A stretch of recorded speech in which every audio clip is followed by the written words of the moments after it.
நான் கொடுக்குறேன், திருப்தி அடைஞ்சிடுவீங்களா? திருப்தியாக இருக்கிறது என்ன சொல்லணும்னா, எதுவும் வேண்டான்னு சொல்கிறது தான் திருப்தி. அவரை திருப்திப்படுத்துங்க ஏதாவது கொடுத்துன்னு சொன்னால் அது திருப்தி இல்லை. எப்போ நீங்கள் எல்லாம் வேண்டான்னு சொல்ல போகிறீங்க? இப்போவே சொல்லுங்கள். ஆனால் எல்லாத்தையும் அனுபவிங்க. உங்களுடைய பேங்க் பேலன்ஸ் எவ்வளோ இருக்குதோ அத்தனை அனுபவிங்க. ஆனால் திருப்தியாக இருங்க. திருப்தியாக உனக்கு தோல்வி இருக்குதா? திருப்தியாக உனக்கு தோல்வி இருக்கா? He never fails. He never loses. ஏன்னா திருப்தியாக இருக்கிறான். இஃப் யூ லூசஸ் சம்திங், திருப்தி குறைஞ்சிடும்ல. அந்த திருப்தியாக இருக்கிறானே. இப்போ பணம் சம்பாதிக்கலாம் எதுக்காக? திருப்தி தானே. யார் திருப்தி அடைஞ்சாங்க?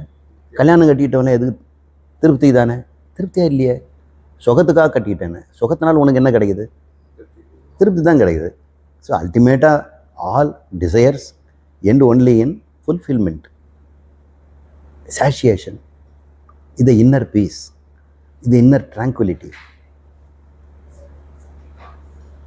ஸோ அதை நம்ம ப்ராக்டிஸ் பண்ணணும். மனசளவில் வாழ்ந்து பார்க்கணும். திருப்தி இருக்கிறவங்க மாதிரி வாழ்ந்து பார்க்கணும். இது பொய்யா கூட வாழலாம் இல்லை. கொஞ்ச நாள் அப்படி வாழ்ந்து பாருங்களேன். திருப்தியாக இருக்கிறேன் நான். எனக்கு அம்மா அப்பா திருப்தியாக இருக்கிறாங்க. வீடு வாசல்லாம் திருப்தியாக இருக்குது. எல்லாருமே திருப்தியாக இருக்காங்கன்னா நான் குறை சொல்கிறதுக்கு ஒன்றுமே இல்லை.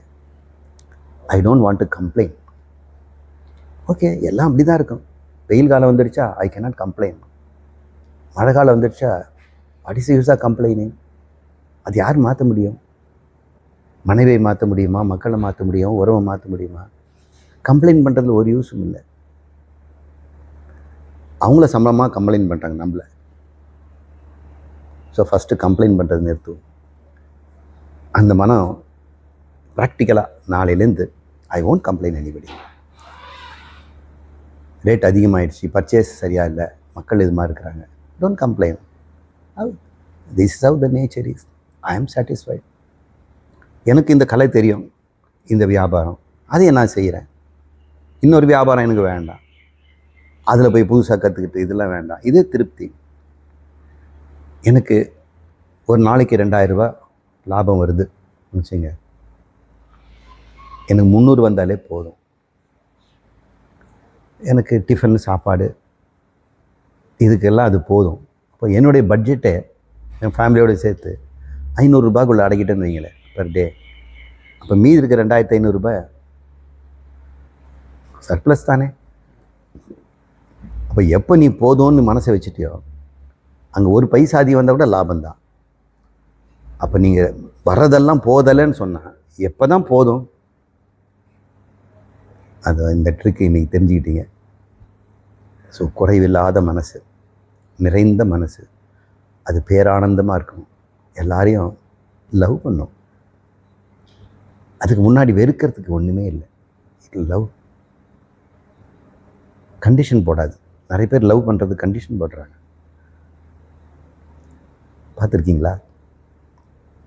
கண்டிஷனில் தான் இருப்பாங்க. நீங்கள் அப்படி செய்துட்டீங்க, நான் அவ்வளோ கொடுத்தல, நீங்கள் என்ன பண்ணீங்க? லவ் வந்து பட்ஜெட் போட்டு டிரான்சாக்ஷனில் சரியாக இருக்குதான்னு பார்த்துக்கிட்டே இருக்கு. லவ் வந்து கணக்கு போடுறதில்லை. நீங்கள் கொடுத்தாலும் கொடுக்காவிட்டாலும் ஐ லவ். என்னை விட்டு பிரிஞ்சு போனாலும் ஸ்டில் ஐ லவ். அது திருப்தியான மனசில் தான் கிடைக்கும். கொஞ்ச நாள் இந்த நிறைவான மனசில் இருந்தால் எப்படி நான் நண்பனை அணுகுவேன், என்னுடைய பகைவனை எப்படி நான் சந்திப்பேன், எனக்கு பிடிக்காத பொருளை எப்படி நான் வந்து டேக்கிள் பண்ணுவேன் அப்படின்னு கொஞ்ச நேரம் நீங்கள் அக பரிசோதனைன்னு சொல்கிறீங்க இல்லையா, அகத்தாய்வு இப்படி பண்ணி பாருங்கள்.